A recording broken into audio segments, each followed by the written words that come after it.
रूसी सेना ने लुहांस्क पर कब्जे के बाद अब डोनेस्क पर अपने हमले तेज कर दिए हैं। यूक्रेन ने दावा किया कि रूस की सेना ने डोनेस्क के स्लोवियंस्क शहर पर क्लस्टर बमों से हमला किया, जिसमें 2 लोगों की मौत हो गई जबकि 7 से ज्यादा लोग गंभीर रूप से जख्मी हो गए। और इस हमले ने शहर के कई इलाकों में ऐसी तबाही मचाई कि वहां रहने वाले लोग दहशत से भर गए।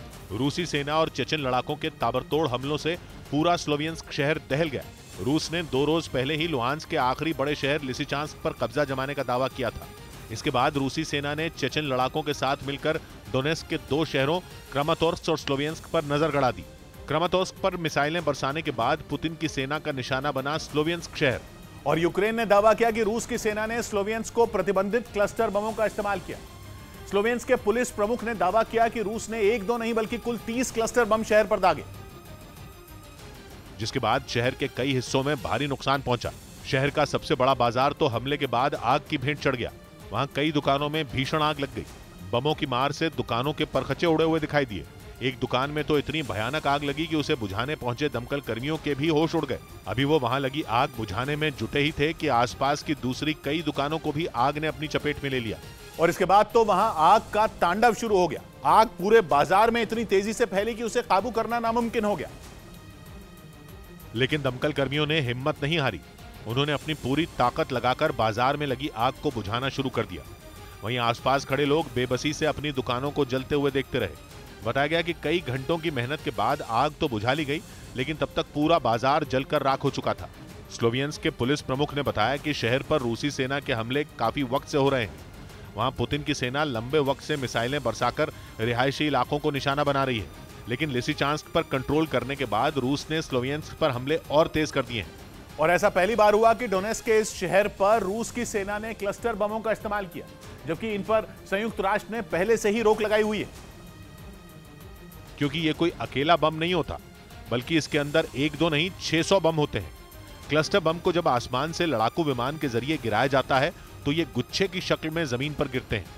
बम का कंटेनर खुलते ही छोटे छोटे बम हवा में छिटक जाते हैं, जिनके जमीन पर गिरने के बाद आसपास के 25 से 30 मीटर तक के इलाके में किसी के जिंदा बचने का चांस ही नहीं होता।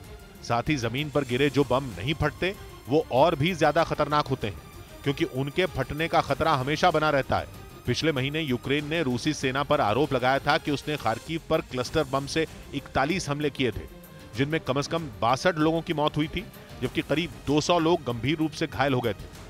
हालांकि रूस यूक्रेन युद्ध में क्लस्टर बमों के इस्तेमाल के आरोपों से लगातार इनकार करता रहा है। लेकिन उसके ताबड़तोड़ हमलों ने यूक्रेन के राष्ट्रपति जेलेंस्की के सामने पूर्वी यूक्रेन के अहम हिस्से डोनेस्क को बचाने की चुनौती जरूर खड़ी कर दी। लुहांस्क को जीतने के बाद पुतिन की सेना का पूरा जोर डोनेस्क को अपने पंजे में करने पर है, जिसने जेलेंस्की की रातों की नींद उड़ा दी है। एक एक करके रूस की सेना उनके शहरों को अपने कब्जे में लेती जा रही है। करीब 2.5 महीने पहले ही रूस की सेना ने अपनी पूरी ताकत यूक्रेन के पूर्वी इलाके डॉनबास में झोंक दी थी। यूक्रेन के अहम बंदरगाह वाले शहर मारियोपोल पर कंट्रोल करने के बाद रूसी सेना और चेचन लड़ाकों का काफिला डॉनबास की तरफ कूच कर गया। पुतिन के सैनिकों ने चेचन लड़ाकों के साथ मिलकर सबसे पहले लुहांस्क के सेवेरोडोनेत्स्क शहर को निशाना बनाया, और वहां उन्होंने हवाई हमलों के साथ जमीन से भी भीषण हमला बोल दिया। सेवेरोडोनेत्स्क शहर के बाहरी हिस्से पर अधिकार जमाने के बाद रूसी सेना और चेचन लड़ाकों ने जेलेंस्की के सैनिकों को शहर के भीतर घेर लिया।